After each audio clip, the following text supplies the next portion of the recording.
কলকাতা টিভিতে আপনাদের সকলকে স্বাগত। আপনাদের সঙ্গে রয়েছে আমি অঙ্কুর। আজকে যে বিলটি একটি গুরুত্বপূর্ণ বিল পাশ হয়ে গেল, যার নাম taxation and other lodge amendment bill 2026। এই বিলটি পাশ হওয়ার ফলে করের ক্ষেত্রে বেশ কিছু গুরুত্বপূর্ণ সিদ্ধান্ত হয়ে গেল।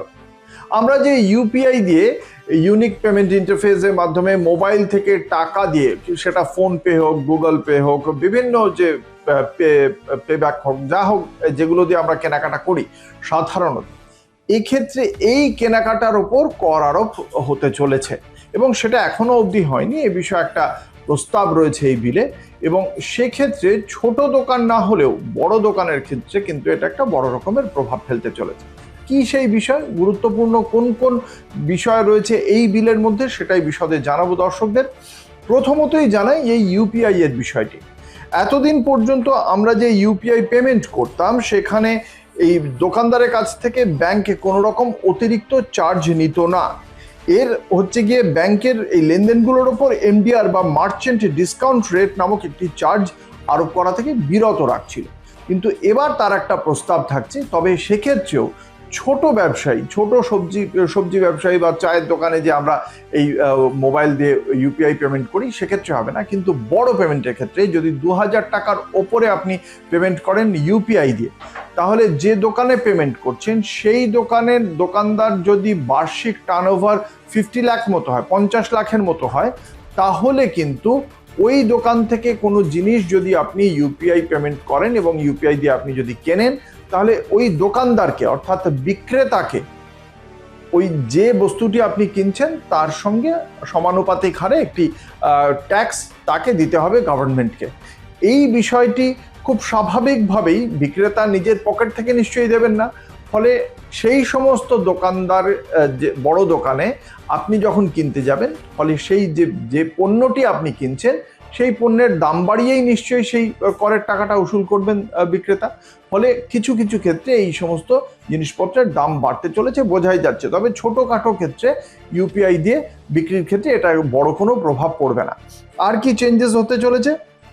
বিদেশি বিনিয়োগ আকর্ষণ করার জন্য এবার, এর আগে বিদেশি বিনিয়োগের ক্ষেত্রে ফান্ড ম্যানেজার আসতো। এই ফান্ড ম্যানেজার আসার ক্ষেত্রে আগে বেশ কিছু করের ব্যাপার ছিল, এবার সেই সমস্ত কর সরিয়ে দেওয়া হয়েছে। এর ফলে ফান্ড ম্যানেজাররা ভারতে এসে যদি দেখেন, তারা ইনভেস্টমেন্টের জায়গাটা দেখেন, ফলে সেক্ষেত্রে বেশ কিছু কর্মসংস্থানের একটা উপায় তৈরি হচ্ছে বলেই এখনো পর্যন্ত মনে করা হচ্ছে।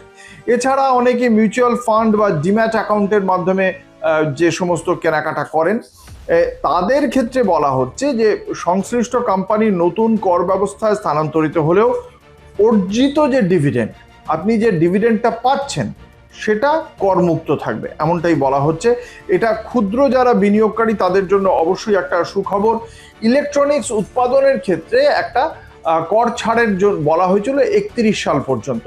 এবার সেখানেও একটা 10 বছরের মেয়াদ বৃদ্ধি করে সেখানেও একটা কর ছাড়ের সময়সীমা বাড়ানো হলো। ফলে 2041 পর্যন্ত সেক্ষেত্রে কর ছাড় পাচ্ছেন ইলেকট্রনিক্স উৎপাদনকারী সংস্থাগুলো। এটাও একটা বড় ব্যাপার। বিদেশি হিরে ব্যবসায় এবং ভারতে ডেটা সেন্টার পরিচালনাকারী ক্লাউড যে সমস্ত কোম্পানিগুলো রয়েছে, তারাও কর ছাড় পাবেন। এই ছাড়ের ফলে বিশ্বের আন্তর্জাতিক ক্ষেত্রে যে সমস্ত ব্যবসায়িক প্রতিষ্ঠান রয়েছে তাদেরকে আরো উৎসাহিত করা, যাতে তারা আমাদের দেশে আরো বেশি করে বিনিয়োগ করেন।